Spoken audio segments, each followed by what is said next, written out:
اور آگے قرآن فرماتا ہے سورہ نساء میں سورہ نمبر 4 آیت نمبر 135 کہ یا ایھا الذین آمنو، اے ایمان والو، عدل و انصاف پر مضبوطی سے جم جانے والے اور خوشنودی مولا کے لیے سچی گواہی دینے والے بن جاؤ، گو وہ خود تمہارے اپنے خلاف ہو یا اپنے ماں باپ کے یا رشتہ دار، چاہے وہ امیر ہو یا غریب، اللہ دونوں کی حفاظت کرتا ہے۔ جس کا مطلب اگر آپ کو انصاف کی حمایت کرنی ہے، شہادت دینی ہے، گواہی دینی ہے اللہ سبحانہ و تعالیٰ کے لیے، اللہ فرماتا ہے انصاف کی حمایت کرو، یہاں تک کہ اگر تمہیں بولنا ہے اپنے خلاف، اپنے والدین کے خلاف، اپنے رشتہ داروں کے خلاف، چاہے لوگ امیر ہوں یا غریب، کہ اللہ سب کا نگہبان ہے۔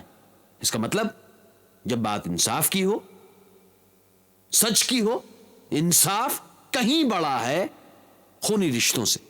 عقیدے کا بھائی چارہ آگے بڑھ جاتا ہے دوسرے تمام بھائی چاروں سے، اور عقیدے کا بھائی چارہ، عالمی بھائی چارہ قائم ہوتا ہے ایک پیدا کرنے والے کے بنیادی تصور پر یقین رکھنے سے، یعنی ایک خدائے برتر، ایک اللہ سبحانہ و تعالی۔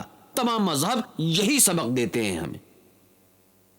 اور قرآن فرماتا ہے جیسے میں نے پہلے کہا سورہ عمران میں سورہ نمبر 3 آیت نمبر 64 کہ تعالوا الی کلمۃ سواء بیننا و بینکم، ایسی بات کی طرف آؤ جو ہم میں تمہیں یکساں ہے۔ پہلی بات کون سی ہے؟ اللہ نعبد الا اللہ، کہ ہم اللہ کے سوا کسی کی عبادت نہ کریں۔ ایک خدائے برتر میں صرف یقین رکھنا کافی نہیں ہے، تمہیں عبادت بھی کرنی چاہیے صرف ایک خدائے برتر کی۔ اور اگر تم مانتے ہو اور عبادت کرتے ہو صرف ایک خدائے برتر کی جو ایک ہے، تو عالمی بھائی چارہ عام ہوگا۔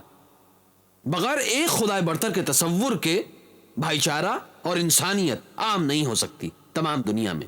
اور قرآن حکیم فرماتا ہے سورہ انعام میں سورہ نمبر 6 آیت نمبر 108 کہ اور برا مت کہو ان کو جن کی یہ لوگ اللہ تعالیٰ کو چھوڑ کر عبادت کرتے ہیں، کیونکہ پھر وہ براہ جہل اللہ کی شان میں گستاخی کریں گے۔ میں بات ختم کرنا چاہوں گا ایک حوالہ دیتے ہوئے قرآن حکیم کا سورہ نساء سے سورہ نمبر 4 آیت نمبر 1 جو کہتی ہے یا ایھا الناس اتقوا ربکم الذی خلقکم من نفس واحدۃ وخلق منها زوجہا، کہ ہے لوگوں اپنے پروردگار سے ڈرو جس نے تمہیں ایک جان سے پیدا کیا اور اسی سے اس کی بیوی کو پیدا کر کے ان دونوں سے بہت سے مرد اور عورتیں پھیلا دیں۔ وآخر دعوانا الحمدللہ رب العالمین۔